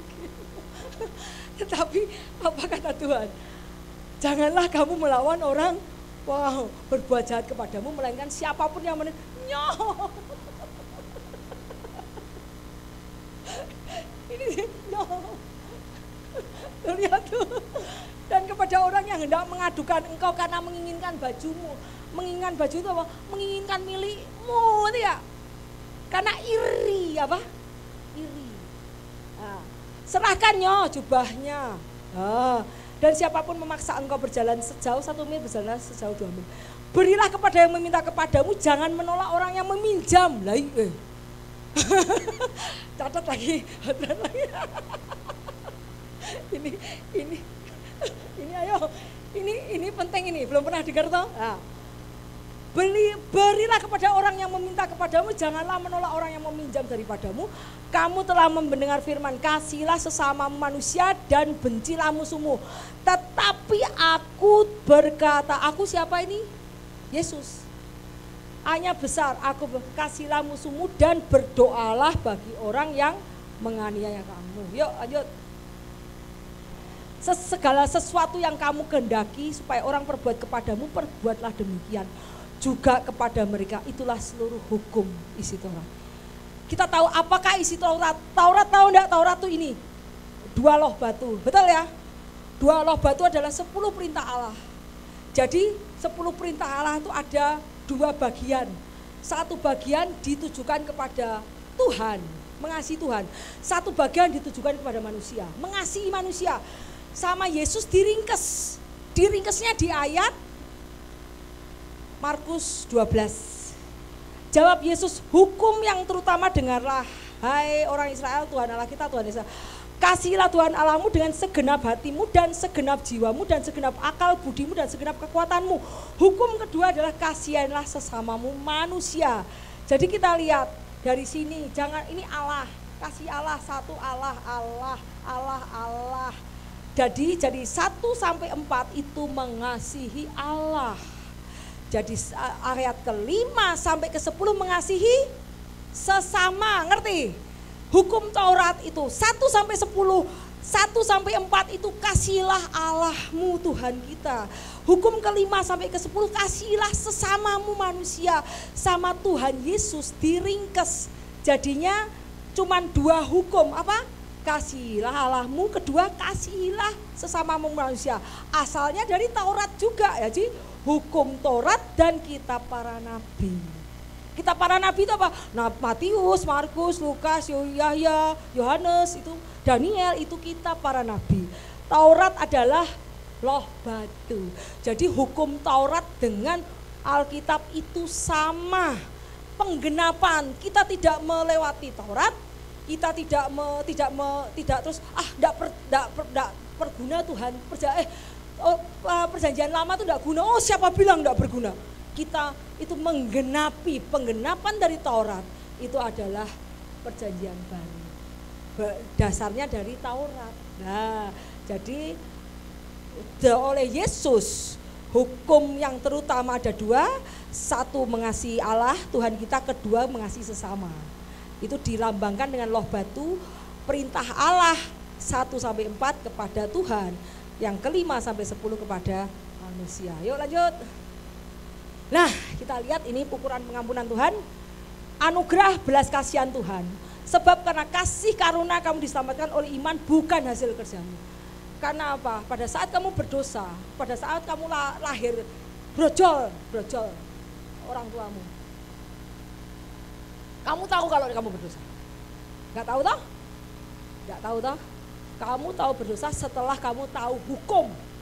Ada hukuman, ada hukum, ada peraturan, baru kamu tahu berdosa. Makanya kita lihat, kamu diselamatkan oleh iman dan bukan hasil kerjaanmu, bukan pemberian Allah. Itu jangan ada memegahkan diri. Jangan kamu merasa selamat karena aku kerja keras, tidak ada. Karena apa? Tuhan yang mau turun. Apakah Tuhan turun ke bumi kamu suruh? Yesus, kamu turun ke bumi, selamatkan kita. Enggak. Kenapa? Tuhan datang ke bumi kenapa? Karena dia lihat, aduh anakku, kurang ajar itu iblis. Sampai Tuhan ngomong, lihat nanti keturunan Hawa yang akan meremukkan kepala ular. Karena jengkel sama ular. Kenapa? Nyesatkan Hawa.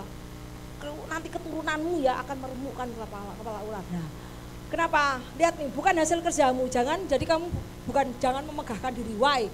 Karena itu keinginan Tuhan untuk datang ke bumi, untuk menyelamatkan manusia. Keinginannya Tuhan untuk datang. Bukan karena kamu suruh Tuhan datang. No. Jadi anugerah ya. Kedua Mika, biarlah ia kembali menyayangi kita, menghapuskan kesalahan, melemparkan segala dosa kita ke dalam tubir laut. Tubir laut itu apa? Ada yang tahu tubir laut? Tubir laut itu jurang laut. Di laut-laut itu ada dalaman lagi yang jurang yang paling dalam, itu tubir laut. Itu artinya apa? Kita artinya apa? Berbicara tentang kedalaman pengampunan Tuhan. Sejauh timur dari barat, kau melemparkan dosaku. Tuh. Mazmur, sejauh timur dari barat. Demikianlah dijauhkannya pelanggaran kita. Berarti Allah sudah menghapuskan dosa kita ketika kita menyelesaikan di hadapan Tuhan. Kata menyelesaikan ini paling penting, menyelesaikan. Apapun yang dosa kamu, walaupun kamu menerima konsekuensi, yang penting selesaikan dulu di hadapan Tuhan. Tuhan, aku minta ampun, aku sudah begini. Enak loh, di hadapan Tuhan tuh enak loh. Kita duduk di dalam kamar sendiri, udah berdua, tidak ada yang tahu. Yang tahu cuma Tuhan sendiri. Enak paling banget, enak. Daripada kamu di depan umum sekarang kayak Sambo tuh yang di Mahkamah Agung tuh istilahnya dosanya dikulitin sampai habis. Waduh, itu muka kalau bisa dilihat bisa kayak rebusan rebusan kepiting rebus itu jadi merah semua. Kenapa? Semua dikuliti. Paling enak tuh menyelesaikan di hadapan Tuhan, karena kamu hanya di dalam kamar berdoa sendiri, minta ampun, itu selesai. Wah, Tuhan tuh baik sekali. Lihat nih. Jadi ketika kita menyelesaikan di depan Tuhan, barat tuh sangat jauh dari timur. Kita tidak bisa mengukur dengan pasti panjangnya. Seperti itu keluasan pengampunan Tuhan, Allah dosa kita. Ya, Tuhan tidak mengingat dosa lagi. Terus Yesaya 44, aku telah menghapus segala pemberontakanmu seperti kabut diterbangkan angin, dan segala dosamu seperti awan yang tertiup. Kembalilah kepadaku sebab aku telah menebus engkau. Tuh. Jadi sekalipun apa dosamu, Tuhan pengen kamu kembali. Wes kamu selesaikan di hadapanku, sudah aku ngampuni. Kesalahan kita yang terburuk pun dapat dihapus karena Tuhan Yesus itu roti hidup membersihkan semua dengan nyawanya, berjanji tidak pernah mengingat dosa kita. Makanya lagu sejauh timur dari barat kau membuang dosaku, itu melambangkan keluasan pengampunan Tuhan. Karena barat sama timur tidak bisa terhitung. Yang tadi apa lagunya? Tubir laut ya. Kau tubir laut. Nah, itu terdalamnya pengampunan Tuhan tidak bisa diukur ya. Yuk lanjut. Marilah ya. Kemudian ini yang Yesaya, sekalipun dosamu merah seperti kimisi akan menjadi putih seperti salju. Sekalipun berwarna merah kain sumba akan menjadi putih seperti domba. Warna merah itu dapat dari hewan, serangga kecil. Terus dia dimakan oleh dia makanin buah, biasanya makanin buah itu jadi merah. Karena serangga itu ada merah, dia makanin buah kayak kurma gitu loh, dia jadi merah.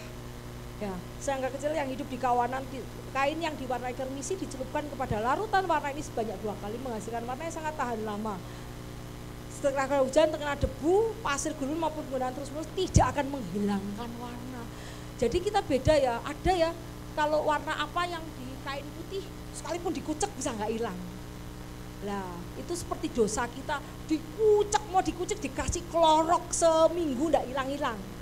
Itu seperti dosa yang kain kermisi, seperti dosa kain kermisi, kain sumba yang tidak bisa hilang. Coba kalau kamu putih kena sumba, waduh pasti tidak bisa hilang, kamu buang sih, betul nggak?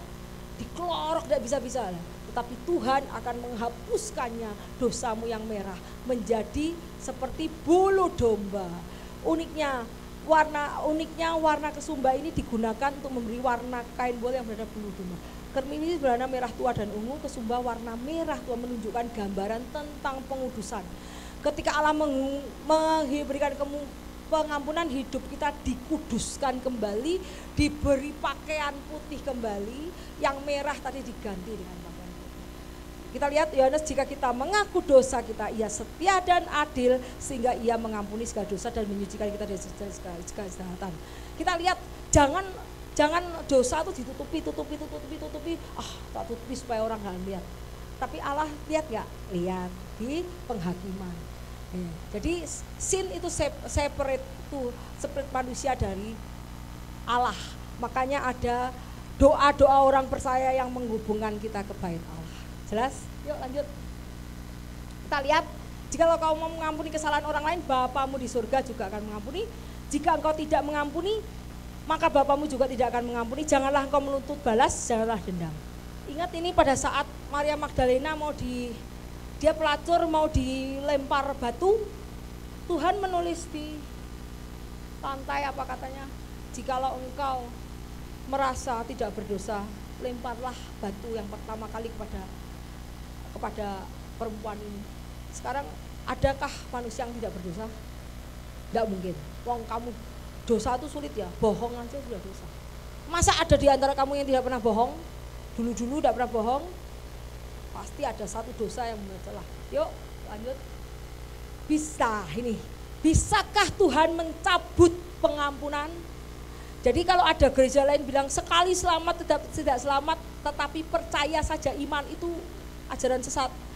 Karena kita tahu iblis pun percaya enggak? Percaya. Oh, waktu seorang kerasukan roh jahat, hei engkau Yesus anak Allah yang hidup, yang dari anak Allah yang maha tinggi. Jangan ngomong-ngomong Tuhan bilang gitu. Hei engkau Yesus anak Allah yang maha tinggi. Setan percaya Yesus anak Allah yang maha tinggi, percaya. Kenapa dia dicabut pengampunannya? Perbuatan, faith sama perbuatan, iman dan perbuatannya sebanding enggak? Enggak. Dia ngomong percaya, tapi perbuatannya melambangkan dia bukan orang percaya. Hanya di bibir saja, lihat tuh. Pekerjaan kita akan diperiksa pada masa penghakiman. Tuhan akan melihat pekerjaan pada penghakiman. Setiap pekerjaan kita, day and night, hari ini ada malaikat di sebelahmu mencatat. Hari ini gosipin orang, hari ini nyumbang fakir miskin, hari ini berbuat baik, hari ini menguatkan orang, hari ini konselingin orang, hari ini. Ya, jadi setiap apa yang kita lakukan itu ada malaikat di sebelahmu yang mencatat. Nanti jangan kaget pada judgment terakhir diliatin video atau diliatin segini dosamu, kamu lagi ngapain. Waduh. Akhirnya kamu tidak bisa mengelak. Seperti waktu di pengadilan, waktu Sambo, oh saya tidak gini, begitu dilihat di DVD-nya. Ya, kok DVD apa namanya? Kamera ya. Dilihatin kameranya, lagi ngapain kelihatan, dia sudah tidak bisa mengelak. Bahkan ku minta padamu, tolonglah mereka yang telah berjuang dengan aku bersama-sama dengan nama mencantum dalam kitab kehidupan. Yuk, ini untuk kita apakah pertobatan dan pengakuan kita tulus atau tidak, masih tetap melakukan dosa dan tidak mengampuni. Jadi pekerjaan kita akan diadili pada masa penghakiman. Apakah tulus atau tidak? Apakah kamu hanya takut akan konsekuensi dosa dan tidak bertobat? Ingat, hamba yang berhutang 10.000 talenta Oh Tuhan, ampuni aku akan membalaskan kepada, sampai nangis-nangis. Dia tak, kalau tidak kamu akan tak jual. Dia takut sama apa? Dijual, takut penjara. Tapi dia tidak takut dosanya. Dia tidak menyesal atas dosanya. Dia takut akan konsekuensi hukuman atas dosanya, tapi dia tidak takut sama dosanya. Itu namanya orang yang belum bertobat. Orang yang bertobat, dia bukan hanya takut dengan konsekuensinya, tapi pada saat ditegur, oh iya aku salah. Dia tidak melihat Tuhan dosanya, tapi begitu ada ditegur, oh iya aku salah. Tetapi orang yang takut akan konsekuensinya saja, belum tentu dia bertobat. Karena apa? Wah, kenapa hamba yang 10.000 berutang itu dia bilang, Tuhan aku akan membalaskan kepadamu, aku akan membayarnya, padahal tidak mungkin. Dijual aja kurang. Supaya apa? Kabur. Kalau aku bilang dia mau kabur. Kenapa mau kabur? Kalau aku menghadap raja sekarang, kalau aku tidak melas-melas, aku di penjara. Kalau aku tidak merengek-rengek, aku pasti saat ini di penjara. Mereka akan ngangkut anak-anak istriku, akan dijual. Aku mendingan merengek-rengek dulu, minta belas kasihan, terus aku kabur. Itu orang yang tidak bertobat gitu. Kenapa? Dia hanya takut konsekuensi, takut penjaranya, takut kehilangan semua harta miliknya, takut istri dan anaknya dijual. Tapi dia tidak takut sama dosanya. Ngerti? Itu adalah bukan pertobatan yang sesungguhnya. Maka dia lihat nih, apakah pertobatan dan pengakuan itu tulus? Apa sih tetap melakukan dosa dan tidak mengampuni orang lain? Pada saat engkau diampuni, engkau sadar bahwa engkau berdosa, kasih dari Tuhan itu mengalir lewat kamu, dan kasih kamu itu akan mengalir lewat orang lain. Pada saat tiba-tiba kamu tidak bisa membayar, tiba-tiba kamu dapat anugerah, itu aku dibebaskan. Pada saat orang yang kecil berutang sama kamu, oh aku aja dibebaskan loh, kita dapat anugerah, tiba-tiba aku dapat undian baik, ini tiba-tiba tidak usah, kasih aja, kasih. Anugerah itu mengalir, itu namanya pengampunan. Kalau orang tuh hanya takut sama akibatnya dosa saja, dia tidak bertobat. Yuk lanjut yuk. Tapi sekarang kiranya engkau mengampuni dosa mereka, jika tidak hapuskan kiranya namaku. Ini apa? Ingat Pak, Musa pada saat di padang gurun, Tuhan jika engkau mau membunuh bangsa Israel, hapuskan namaku Tuhan Yesus, hapuskan namaku Allah dari kitab kehidupan. Karena Allah mau menghancurkan bangsa Israel, mau membunuh bangsa Israel. Musa sebagai gembala mereka, dia rela menyerahkan hidupnya. Musa itu kayak gambaran Yesus loh, saya lihat. Bagaimana dia menyerahkan hidupnya untuk umat Israel yang dipimpinnya keluar dari bangsa Mesir ke Kanaan. Kalau engkau tidak membunuh semua bangsa ini, hapuskan aja namaku. Wow, rela dihapus tuh Musa.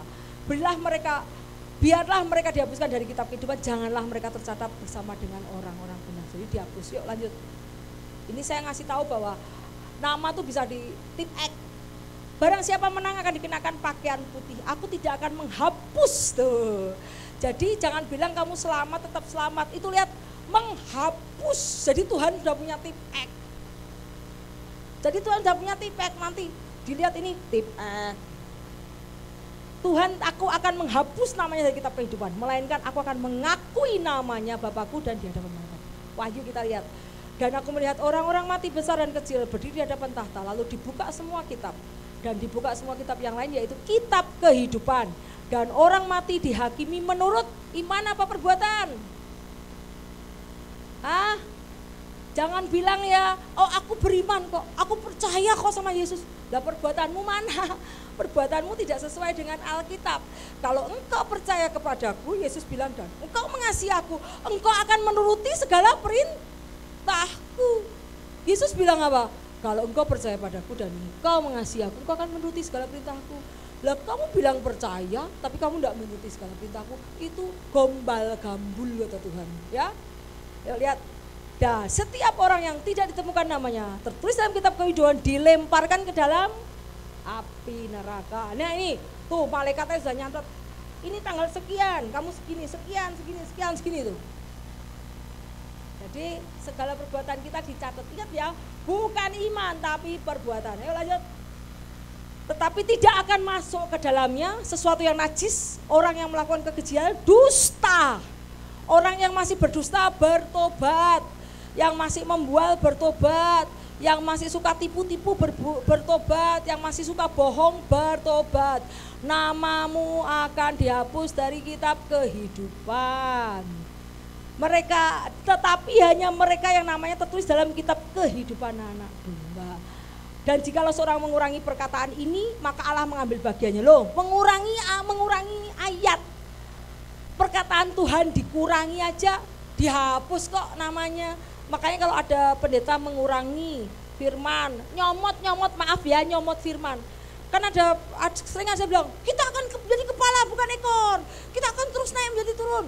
Kamu nyomot amat ya, nyomot ayat ya. Sebelumnya apa? Gitu loh. Ngerti nggak?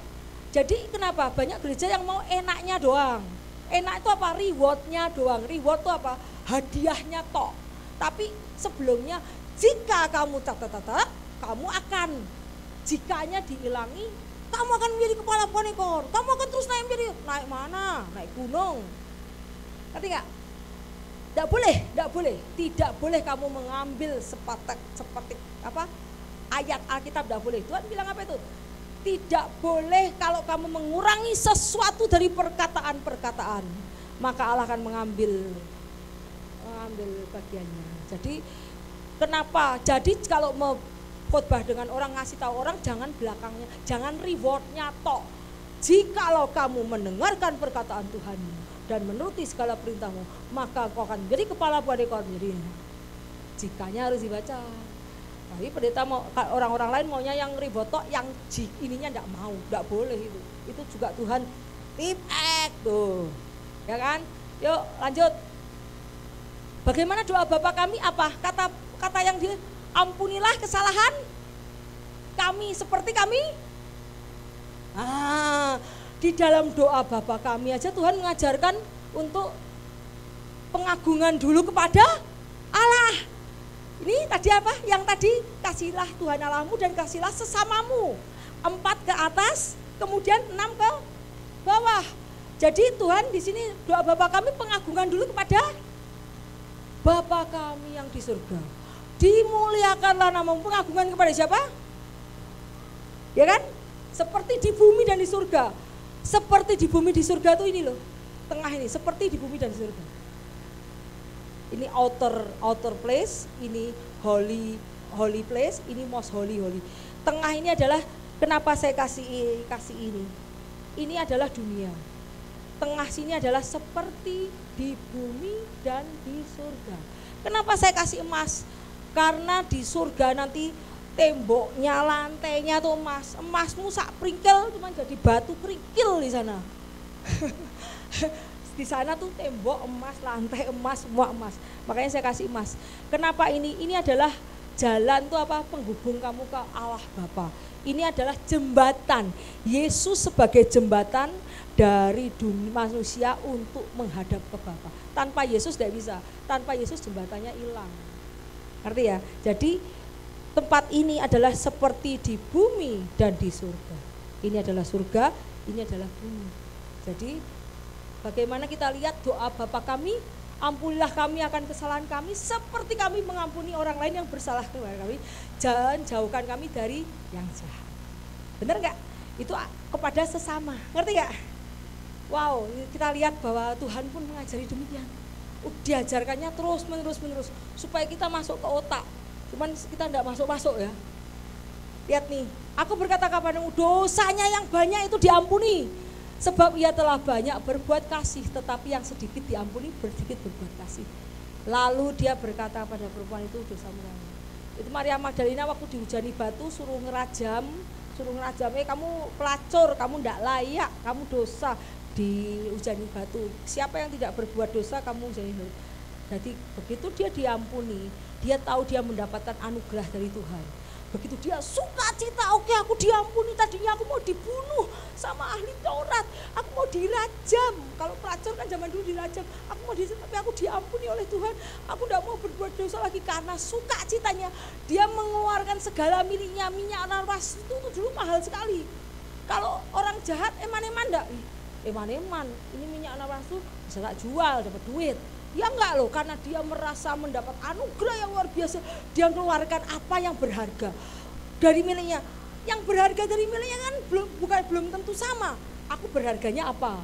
Misalnya aku punya dagangan walet, aku tak kasih walet yang terbaik lah. Misalnya ini apa yang terbaik lah. Setiap orang mempunyai harta pribadi yang menurut dia bernilai. Belum tentu menurut kita bernilai, tapi bernilai menurut masing-masing orang. Ngerti ya? Walaupun ahli Taurat bilang apa itu, alah minyak tok gampang. Alah minyak tok gampang tapi kamu enggak ngasih ke aku. Buktinya Maria Magdalena aja orang yang di bawah kamu bisa memberi persembahan yang terbaik, ngerti ya? Karena dia sudah diampuni. Kamu tak ampuni, kamu ngasih apa? Enggak ngasih apa-apa. Jadi orang yang banyak diampuni, dia karena dia merasa bersyukur mendapat anugerah, dia banyak memberikan kasih. Dengan apa? Memberikan kasih apa? Dengan berkorban. Berkorban apa? Berkorban miliknya. Orang yang mau berkorban itu orang yang mengasihi. Yuk lanjut. Pelajaran besar dari perumpamaan ini kita lihat ya. Kita lihat pelajaran besar dari perumpamaan ini. Perbandingan antara belas kasihan Tuhan dengan hati manusia yang keras. Tuhan mengampuni. Kalau kita disakiti orang sekali, 2 kali, 3 kali, aku udah mau ketemu orang itu. Sekali nggak apa-apa Bu, 2 kali Bu, saya masih sabar. 3 kali Bu, sudah tidak ada ampun bagimu. Kalau Tuhan bilang gitu gimana sama kita? Apakah Tuhan bilang gitu sama bangsa Israel? Kita tahu 40 tahun bagaimana betapa berulang kali Tuhan disakiti oleh bangsa Israel. 40 tahun. Sampai nangis. Aku rindu mengumpulkan engkau orang-orang Israel. Aku rindu. Sampai karena kerinduan Tuhan untuk memenangkan, Tuhan masih membuka pintu pengampunan. Wow. Kalau kita sudah 3 kali disakiti orang aja, enggak mau. Jauh. Aku hai tok tapi tidak mau. Tapi Tuhan tidak. Seberapa sering kita minta salah tapi Tuhan masih mengampuni. Faktanya adalah belas kasihan Tuhan Allah yang menjadi ukuran kita untuk diampuni. Belas kasihan Allah untuk mengampuni itu menjadi ukuran kita diampuni atau tidak. Kalau engkau tidak mengampuni orang lain, maka Bapa di surga tidak mau mengampuni. Pengampunan bukan alat tahunan. Ingat enggak waktu dulu saya sama Pak Budi, saya mau cerita sedikit tapi enggak panjang lebar karena waktunya habis. Waktu Pak Budi belum bertobat, Pak Budi memang pernah melakukan kesalahan-kesalahan di masa mudanya, maksudnya ya muda ya pernikahan. Itu saya dapat mimpi dari Tuhan, jujur ya saya dapat mimpi dari Tuhan. Tuhan itu kasih kayak TV kayak gini toh, kayak TV LED. Itu TV LED itu disetelkan di mimpi saya, perbuatan dia, kayak dikasih TV jalan gitu. Saya tidur lihat perbuatan dia. Tuhan bilang sama saya, bilang gini, ini dosa yang disembunyikan, dia bilang. Tapi ingat, kamu harus ngampuni. Bilang gitu. Habis itu aku bilang sama Bapak, Pak, kamu gini. Dia kaget, kok tahu? Kan tadi tak masuk ke tadi ada gambar dosa dimasukin kemana tuh? Kolong ya. Kok bisa tahu ya? Bilang gitu. Terus dia enggak diem aja sih, enggak ngaku tapi diem tapi kabur. Terus habis itu aku cerita lagi, kamu gini ya, kamu harus ngomong deh. Kenapa? Karena Tuhan ngomong sama aku. Tak kejar sampai di kamar ini, tak kejar, harus ngomong deh. Kamu iya, kalau enggak, tapi jangan takut. Tuhan ngomong sama aku bilang gini, Ida, kamu harus ngampuni. Kalau kamu tidak ngampuni, aku enggak mau ngampuni. Waduh, Pak, Tuhan sudah ngomong di situ. Kalau kamu enggak mengampuni, aku enggak ngampuni. Aku enggak mau enggak diampuni. Kalau aku tahu kalau aku enggak diampuni Tuhan, aku tahu aku masuk neraka. Apapun yang kamu katakan, mbok jelek, seburuk apapun dosamu, kesalahanmu, aku tetap mengampuni. Mengampuni itu adalah pilihan. Aku memilih mengampuni dan aku mau mengampuni karena aku enggak mau Tuhan tidak mengampuni aku. Karena itu adalah menjadi ukuran kita untuk diampuni. Setelah aku ngomong begitu, Bapak baru ngomong tek. Wah, ya wes. Ini adalah perintah Tuhan, aku sudah ngampuni, aku meluk dia, kita sama-sama berdoa, kita komitmen pergi ke Israel, kita pernikahan baru. Sejak itu kita mulai hidup kudus. Sejak itu diantara kita tidak ada namanya secret lagi, tidak ada rahasia lagi. Tetapi ingat, semua ini tidak bisa dilakukan tanpa Roh Kudus. Kalau dengan Roh Kudus besok langsung istrimu banting pintu, kamu tidurnya di luar. Ngerti? Kalau kamu ngomong gitu tanpa bantuan dari Roh Kudus, tanpa doa dulu, tanpa Tuhan menggerakkan istri masing-masing atau suami masing-masing, besok kamu tidurnya di luar, dikunci gembok. Nanti, tetapi saat Bapak ngomong yang sesungguhnya dan aku memutuskan untuk mengampuni, karena Tuhan bilang kalau kamu tidak mengampuni, aku tidak akan mengampuni kamu. Dan itu menjadi ukuran kita untuk diampuni. Saat itu aku tidak mau. Aku ikut Tuhan sudah lama, papaku gembala, papaku buka gereja.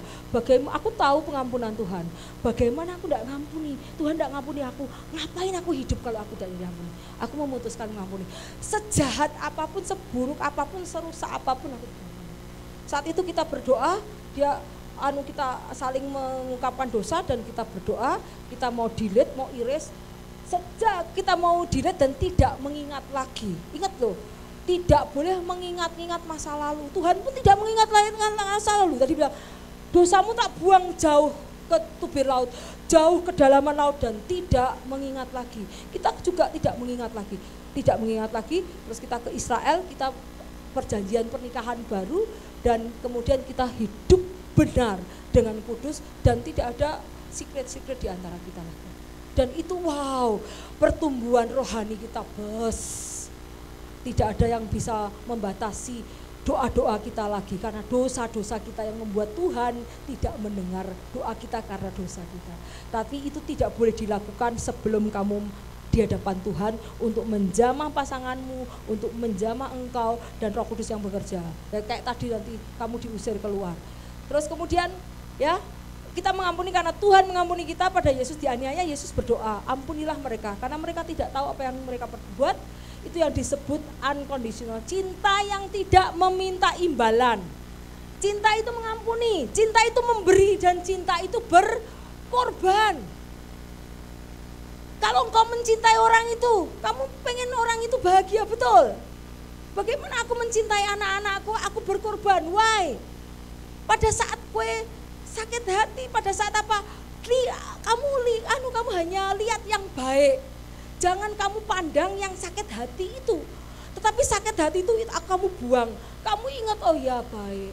Oh dulu aku dibelikan makanan, aku diiniin, aku diajak jalan. Nah, jadi kamu pada saat kamu disakiti orang, ingatlah yang baik. Jangan mengingat yang buruk. Wow, setan, tuh kan kamu disakiti. Oh ya sakiti ya, sakit hati ya, kurang ajar itu orang itu lah. Setan, ngerti ya? Tapi pada saat kamu disakiti, kamu ingat yang baik. Pada saat aku disakiti, hatiku sakit, aku doa sama Tuhan. Dan apa yang Tuhan kasih ke aku, tiba-tiba aku diingatkan perbuatan baik orang itu. Oh, habis itu aku mau Tuhan, aku mau ngampuni. Ampuni aku gampang emosi. Kenapa? Pada saat kita sakit hati, kita berdoa sama Tuhan. Tuhan kasih ingatan. Oh, ingatan yang baik-baik pada saat orang itu menyenangkan hati kita. Itu yang harus kita lakukan ya. Yuk, jadi cinta itu unconditional, tidak melihat situasi dan kondisi. Cinta itu tidak meminta imbalan, cinta itu mengampuni, cinta itu memberi dan cinta itu berkorban. Seperti Tuhan, kita mengasihi sebab Dia mengasihi kita lebih dulu. Yuk lanjut ya. Jadi kita lihat ini kalau kita tidak mengampuni orang, doa kita akan terhalang. Lihat nih, jika kamu berdiri untuk berdoa, ampunilah dulu kalau ada sesuatu di hatimu terhadap orang, supaya Bapamu di surga juga mengampuni dosamu. Jadi kalau kamu mau berdoa supaya doamu tidak terhalang, kamu ampuni dulu. Karena dosamu akan menghalangi kamu pendengaran Tuhan kan, doamu. Ya, barang siapa mengasihi saudaranya, ia berada dalam terang.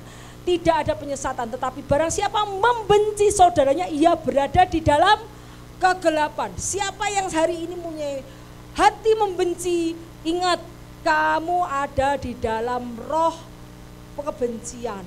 Ada roh benci yang masuk di dalam hatimu. Itu adalah kegelapan, sehingga kamu tidak bisa bertumbuh di dalam Kristus. Ingat.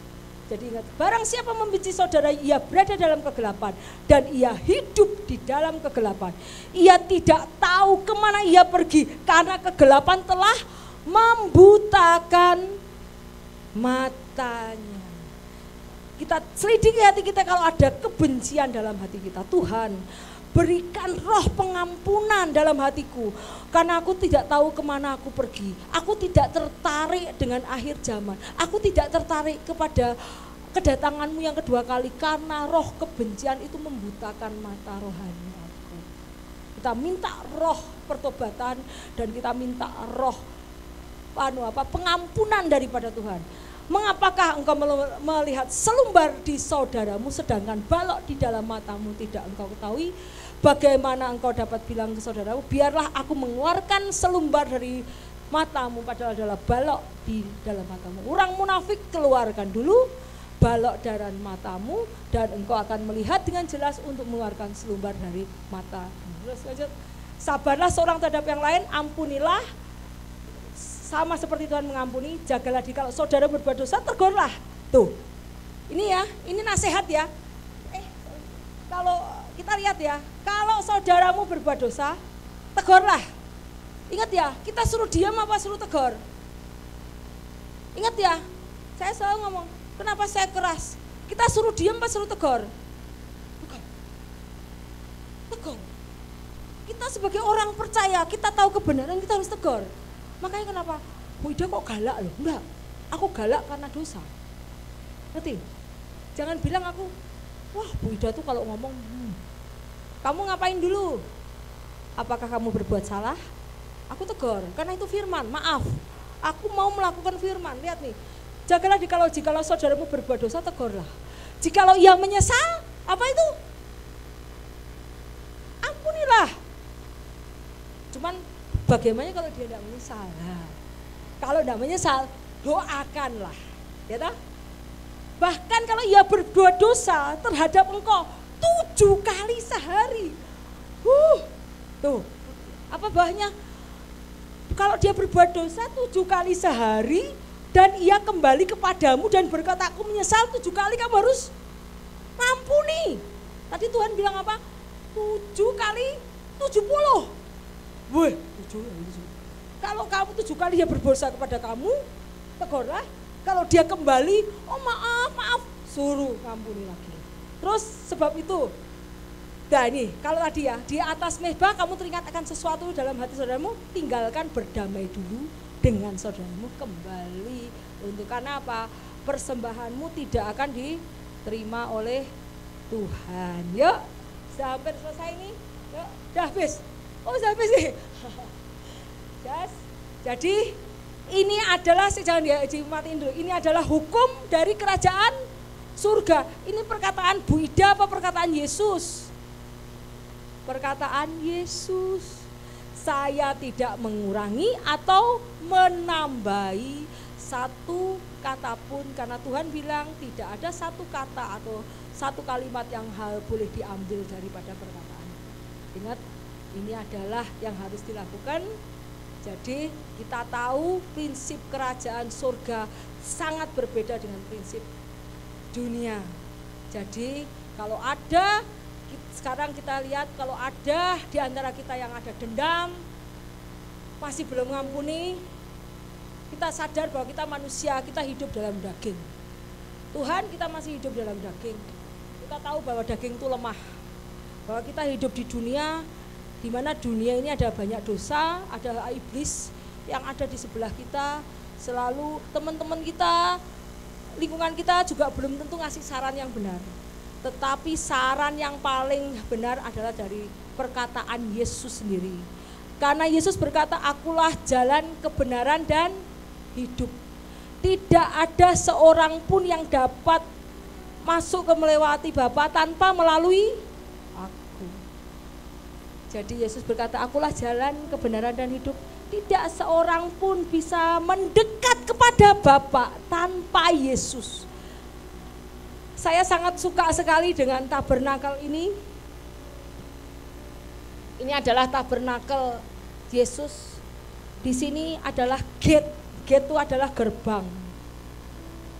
Gerbang luar tabernakel. Dan di sini itu adalah veil. Veil itu adalah tabir bait suci yang terbelah saat Yesus disalib, itu bait suci ini terbelah. Karena Tuhan tidak perlu ada imam lagi untuk jadi perantara kepada Allah. Yang jadi perantara siapa? Yesus sendiri. Yesus sudah langsung, jadi tabir Allah yang di sini itu terbelah. Jadi tidak perlu pakai imam, tidak perlu pakai kami pendeta-pendeta, tidak perlu. Karena perantara kamu kepada Bapa bukan kami pendeta. Kami hanya alat menyampaikan firman. Tetapi minta ampun pengantara adalah Yesus sendiri yang mau membawa kepada. Dari sini anak domba yang disembelih itu Yesus, ya. Yesus, dia kemudian ini adalah baptis air. Kalian lahir baru di sini, tetapi kamu masih bayi. Di sini kamu masih bayi rohani. Kamu akan dewasa di sini. Di holy place kamu didewasakan. Ini di bumi seperti di surga. Ini dunia, ini di bumi seperti di surga. Kamu akan dewasa di sini. Dengan apa? Dengan Roh Kudus. Dan dengan apa? Firman Tuhan. Kamu akan didewasakan. Dan dengan firman Tuhan dan dengan bimbingan Roh Kudus, kamu menjadi sambungkan kepada Yesus perantara. Dan kamu akan masuk ke dalam kekekalan. Yaitu akulah jalan, kebenaran, dan hidup yang kekal selama-lamanya. Wow, jadi Yesus sebagai korban yang disembelih, Yesus sebagai imam agung, Yesus sebagai roti hidup, Yesus sebagai terang dunia, Yesus sebagai hakim, dan Yesus sebagai raja. Wow, ini melambangkan salib lurus, dan ini adalah salib. Jadi tabernakel ini adalah salib, dan semua Yesus. Kita dibaptis dalam nama siapa? Bapa, Putra, dan Roh Kudus. Kita dibaptis dalam nama Yesus Kristus di sini. Ngerti ya? Jadi Yesus.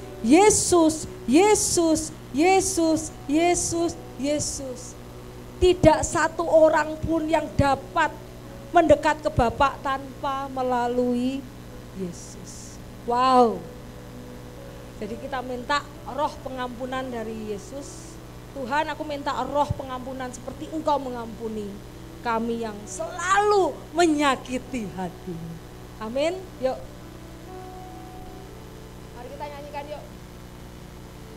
Mari kita jemaat, kita berdiri, kita nyanyi. Kita minta roh pengampunan supaya tidak ada roh kebencian, roh dengki, roh dendam, roh amarah, roh iri hati yang menguasai hidupmu, sehingga engkau tidak melihat terang karena hidupmu, matamu, hatimu dalam kegelapan.